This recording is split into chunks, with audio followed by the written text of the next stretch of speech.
Jason, we're on the 9 o'clock call.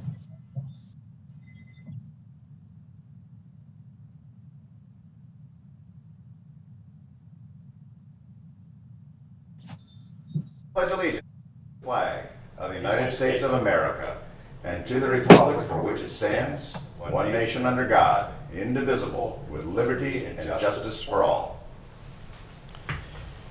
Grant us, O Lord, light to our understanding, prudence in our investigating, foresight in our planning, sincerity in our deliberating, the grace to follow truth in our judgment. Help us to be moved in our decision, neither by fear nor by self-interest, and to do our work faithfully. May we respect the authority vested in us, for thou art the source of all authority. And may we use it in our directives for the common good and for thy honor and glory. Amen. Thank you all. Madam Clerk, roll call, please. Commissioner Serino. Here. Commissioner Young. Here. Commissioner Hammercheck. Here. Okay, we have before us the meeting minutes for the regular meetings of April 16, 2020, April 23, 2020, and April 30, 2020. Do we have a motion to approve waiving the reading thereof? Second, discussion. None being heard. Madam Clerk, roll call, please. Commissioner Serino. Yes. Commissioner Young. Yes. Commissioner Hammercheck. Yes. We have joining us today Ron Graham, the commissioner over at the Lake County General Health District. There's many titles you hold, so we kind of mix them up every once in a while. So we'll go with that. Ron, did you have an update and report you'd like to share with us today? Yeah, thank you, Commissioners. Just wanted to give a quick update here on the COVID-19 response by the county and through the health district. We have 206 cases since the beginning. Keep in mind that's less than 1% of the total population of Lake County, so about 0.08%. We have had 59 individuals hospitalized over the same time period, and we've only had 8 deaths. While that's a larger number, we regret to even have to report that. That's very good compared to some of the other states throughout the U.S. We're working on, we've had about 1,000 calls on business compliance. We have a business team that goes out and will work with the businesses within 48 hours to meet those demands. And what we want everybody to realize is that if you keep in mind the 6-foot distancing, wearing the masks, having employees take their temperature, take those precautions, we can get almost every business up and running as quickly as we can to get the economics back in place. We're working with the Ohio Department of Education. They'll be looking at what schools are going to look like in the fall, and really waiting today for July's announcement on kind of those oddball things like daycares, day camps, swimming pools. A lot of interest in that. But we want to make sure everybody's using common sense. We are here to help support our businesses and protect the health. We're not there to do large enforcement, heavy enforcement. So we're just recommending everybody call us at COVID-19 at lcghd.org and their main hotline number, and just really build a relationship with us. We're working on a lot of the commencement graduation ceremonies with all the school districts, and keeping that as best we can to celebrate the success of our students. Otherwise, I'd just like to open it up for any questions you may have. Ron, if I may, Lake County, we're the 11th most populous county in the state of Ohio. Mayors and city managers meeting today, you were talking about where we rank as far as our impact. I think that's reflective of how seriously we've taken this concern and we reacted. Do you want to give some perspective as to where Lake County stands as far as the state? Yeah, I'm really very, very impressed with our numbers, and probably one of the top counties, I think, as far as communication. Talking to some of my partners and colleagues, they're struggle in one sector or another, but we're very well tied here in transportation, workforce, and the government offices kind of shut down at the right time to protect our staff and infrastructure. We want to continue to doing that. Things we've got to make sure we got to look at is travel outside of the state. That's a 14-day quarantine.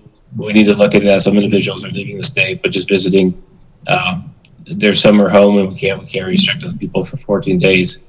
So we want to use common sense and work together like we have been. I really do think we're one of the best counties as far as the response with the help of the county government and Joe Busher with the EMA and the hospitals with Dino DeSanto. Been very, very good relationship among all of us from the beginning.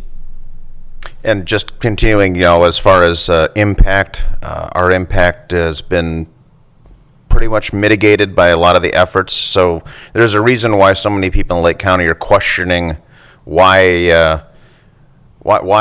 us. But there's other parts of the state that are not as responsive as Lake County has been. I'm going to give you and your team high marks, because I know for a fact that you've been providing information to Columbus in a timely, accurate way, and you've been responsive to any number of questions, sometimes within minutes. I've been on some of those phone calls where you're responding within minutes. So that's high praise to you and your team. But Lake County, again, we're being looked at as a standard in the state yet again. And much of that is because of your team, and thank you for the credit you gave out to other team members such as EMA. But our hospital system, they've been a tremendous asset as far as getting accurate information down to our governor and to his team that are assessing this. But, I think Commissioner Serino has something he wants to add.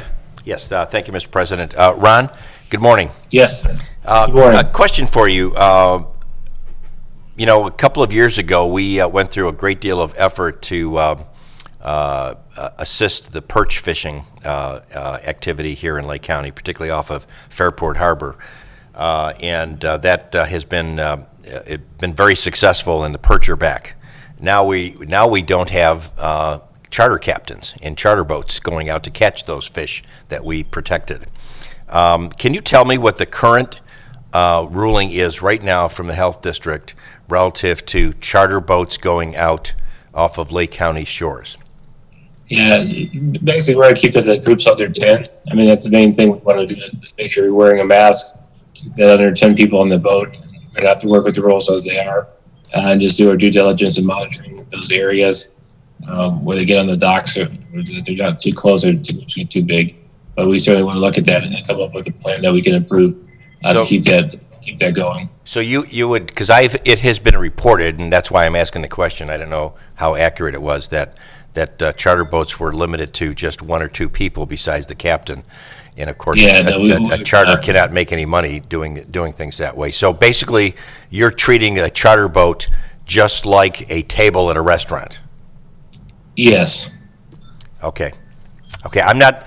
You might check with some of your folks out in the field because the reports on this were more than in one place. So maybe there's some confusion that needs to be cleared up. Okay. Yeah, we'll take a look at it. We really need to look at the risk factor, not just blanket statements that we can. Really look at what the exposure is and what the flow of traffic and ingress, egress, those kind of things. So I'll take a look at it. Okay. And the second point I want to bring up was playgrounds. There's a lot of talk right now. I don't know what the governor's going to say at his press conference next, but that playgrounds will be closed for the whole summer. And I can't tell you how just plain dumb that seems to me. I know you're not making the policy, certainly, but there are ways to children are going to need to get out, and maybe we don't want to have close quartered camps and those kinds of things for a while yet, but certainly opening of playgrounds is something that should get extra consideration here, particularly given the fact that we've been in lockdown for almost 3 months now. So can you update us on any discussions that you think are going to happen on playgrounds? We'll definitely keep you posted. I do agree. I mean, we got to look at the numbers again and use what freedoms that we have under the order to make a sound judgment. We'll hopefully learn some more today with DeWine's presentation and what he doesn't address that we need to address locally. More and more decisions are being pushed back in our way, which I think is good for local control. But if you have that plan where you're using a mask and staying 6 foot apart, I mean, those factors can do almost a solution for every business we have. Well, if you look at one, I'll give you one example. It happens to be and I'm not bringing it up for this reason, but Penitentiary Glen has a nature playground, happens to be across the street from where I live. It's an outdoor, in the sunshine playground, okay? And it's closed. And I do not understand. I mean, the Penitentiary Glen in general is open, except for the building. But to have a nature playground, outdoor only, closed for children to enjoy the environment, Seems to me like it's a very safe situation there. And if you have some local decision-making authority, that may be one, and there are, I'm sure, other playgrounds like that around the county. I'm just using that as an example that we should consider just plain opening up. People need to be able to take their kids to enjoy the environment that we as taxpayers have all paid for. Yeah, certainly we can look at that. We just look at posting signage to make sure people are reminded about the distancing. But that's acres and acres of property out there. We need to take advantage of that as we head into summer here. Okay, So, thank you. we'll work on that. Yep. Thanks, Ron. Ron, I wanted to expand on the discussion about local control. That's something that's been exercised wisely, I think, on your part from the very beginning. I think it's fair to say that unless there's something explicit that you're directed to do from the state, you have broad discretion to use best practices, I'm going to say common sense. And I again want to give you and your team high praise. You've welcomed me into a number of discussions ranging from the homeless to churches, places of faith. You've been very reasonable to work with, and I would encourage continue on that path, but you can only be as good as the information that's coming to you. And one of the things I've been encouraging, and again, at our mayors and city managers, communicate, communicate, communicate. Clear, accurate information, document everything. The better we can document things and the more clearly and concisely we can communicate, the more accurately you can make decisions that benefit our county. And, I say you because you're the face of the health district, but in reality, you do have a team of well-educated, experienced people there that I think the people of Lake County, they don't know the resources that are being brought to bear to keep things going here in the county. So again, common sense and opportunities to share local control, I encourage you to continue doing that because I must confess I'm very pleased with the fact that you've been so open-minded and so responsive. I realize you have the health and well-being of the people of Lake County as your number one concern, but you've been very receptive to everything from logistics to what's the long-term impact going to be. So I give you high praise for that, sir. Thank you so much, Commissioners. I appreciate it. It's an honor to serve the public and you guys. We need to keep at that vein of creativity and common sense that I think we're going to do very, very well. We will have a team of staff from Kent State University. We're hiring contact tracers to stay ahead of that. And also have 3 graduate students working on our analyzing our actions to date, looking at policy, healthcare, and economic impact. So we're very excited to have that drafted up by the end of summer, some research data about this event and the hardships it caused as well as the successes that we've had. Very good. Commissioner Young has something for you, sir. Yeah, Ron, I just want to say thank you. It's been good working with you. You've been very creative and always on top of the issue. So it's good to know you're out there working for the people. Thank you. Thank you, and thank you on behalf of the Board of Health and all my staff. We deeply appreciate your gratitude.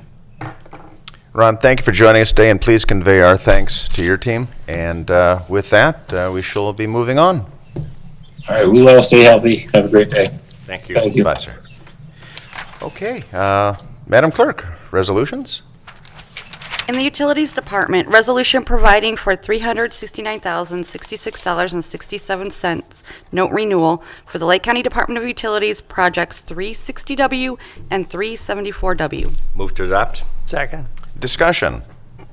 None being heard. Madam Clerk, roll call, please. Commissioner Serino. Yes. Commissioner Young. Yes. Commissioner Hammercheck. Yes. Resolution providing for $194,933.33 note renewal for the Lake County Department of Utilities project 354W. Move to adopt. Second. Discussion. None being heard. Madam Clerk, roll call, please. Commissioner Serino. Yes. Commissioner Young. Yes. Commissioner Hammercheck. Yes. Resolution transferring cash from Lake County Department of Utilities sewer operating fund transfers out to general obligation retirement funds transfers in. Move to adopt. Second. Discussion. None being heard. Madam Clerk, roll call, please. Commissioner Serino. Yes. Commissioner Young. Yes. Commissioner Hammercheck. Yes. Resolution approving final estimate number 7, release of retainage in the amount of $25,348 with William T. Spader Company Incorporated, and accepting a 3-year maintenance bond in the amount of $55,403.25 for Aquarius West Water Treatment Plant Pack System Improvements, Project 378W for the Lake County Department of Utilities. Move to adopt. Second. Discussion. None being heard. Madam Clerk, roll call, please. Commissioner Sereno. Yes. Commissioner Young. Yes. Commissioner Hammercheck. Yes. Resolution transferring cash from Lake County Department of Utilities Water Operating Fund to Project Funds 354W Victor and Sylvia Drive Waterline Replacement, 360W Hardy Road and Oakwood Waterline Replacement, and 374W Oakwood Boulevard Waterline Replacement. Move to adopt. Second. Discussion. None being heard. Madam Clerk, roll call, please. Commissioner Sereno. Commissioner Young. Yes. Commissioner Hammercheck. Yes. Resolution increasing appropriations and transferring cash within Lake County Department of Utilities Water Project Fund 595, Aquarius Water Treatment Plant Switchgear Generator 435W. Move to adopt. Second. And under discussion, I'll just throw one out there. This is a good example of our Lake County Department of Utilities maintaining and upgrading an existing facility to continue to be able to deliver the highest quality service in a very reliable and cost-effective manner. So I just wanted to get that little commercial out there for our utilities. Any further discussion? No, sir. Madam Clerk, roll call, please. Commissioner Sereno. Yes. Commissioner Young. Yes. Commissioner Hammercheck. Yes. And Job and Family Services Department, resolution approving Lake County Department of Job and Family Services vouchers, date of warrant May 22nd, 2020, in the amount of $409,396.76. Move to adopt. Second. Discussion. None being heard. Madam Clerk, roll call, please. Commissioner Sereno. Yes. Commissioner Young. Yes. Commissioner Hammercheck. Yes. In the Finance Department, resolution approving payment of bills as listed on the Commissioner's Approval Journal in the amount of $1,756,752.43. Move to adopt. Second. Discussion. None being heard. Madam Clerk, roll call, please. Commissioner Sereno. Yes. Commissioner Young. Yes. Commissioner Hammercheck. Yes. Resolution approving purchase orders as listed on the Commissioner's Purchase Order Approval Journal in the amount of $1,150,037.96. Move to adopt. Second. Discussion. None being heard. Madam Clerk, roll call, please. Commissioner Sereno. Yes. Commissioner Young. Yes. Commissioner Hammercheck. Yes. Resolution increasing an appropriation for a non-general fund account. Move to adopt. adopt. I'll second it. Discussion. None being heard. Madam Clerk, roll call, please. Commissioner Sereno. Yes. Commissioner Young. Yes. Commissioner Hammercheck. Yes. Resolution transferring appropriations within various non-general fund accounts. Move to adopt. Second. Discussion. None being heard. Madam Clerk, roll call, please. Commissioner Sereno. Yes. Commissioner Young. Yes. Commissioner Hammercheck. Yes. Okay, this brings us to our departmental reports portion of our meeting. County Administrator Jason. Good morning, Commissioners. Just briefly, a reminder that the county facilities are now open to the public via appointment only. We ask that the residents call one day in advance, and we will accommodate your meeting request. As we transition to the month of May, continue to kind of look at the data. Commissioners, I'll work at your guidance to help on what early June looks like as far as continuing that slide to reopening county government to just to normal level, to what extent that may be. So I will continue to work on that topic. And secondly, we do have a brief public comment today from Ellen Chamberlain I would like to enter into the record without objection. Please do, sir. During the fall primary, a great many poll workers did not feel safe and called off in the 48 hours before the election. Then in-person voting was canceled. We support our state legislature making every effort to ensure that should we find ourselves in a similar health crisis this fall, that the Board of Elections have the resources to conduct a mail-in ballot election. Thank you. Thank you, That sir. concludes my report. Thank you, sir. Any questions for our County Administrator? Very good. Let's see, Madam Clerk. Yes, I have a few things. The first is I did want to mention we do have a few terms expiring. There's 2 on Planning Commission that expire mid-August, and Also, two on the Senior Levy Advisory Panel, which is going to be at the end of September, is their expiration. And the other item I wanted to mention is that the flags will be flown at half-staff tomorrow in honor of Police Officers Memorial Day. And also, it's Police Officers Memorial Week, May 10th through May 16th, so we're in the middle of that right now. So I wanted to mention that as well. Very good. Thank you, ma'am. And legal? No reports, Commissioner. Thank you, sir. Okay, this brings us to our old business portion of the meeting. Do we have any old business to come before the board? New business. Do we have any new business? Wow, we're moving right along. Okay, well, this brings us to the end of our meeting. Do we have a motion to adjourn? So moved. Second? Discussion. None being heard. Madam Clerk, roll call, please. Commissioner Serino. Yes. Commissioner Young. Yes. Commissioner Hammercheck. Yes. Thank you for joining us today. This meeting is now adjourned.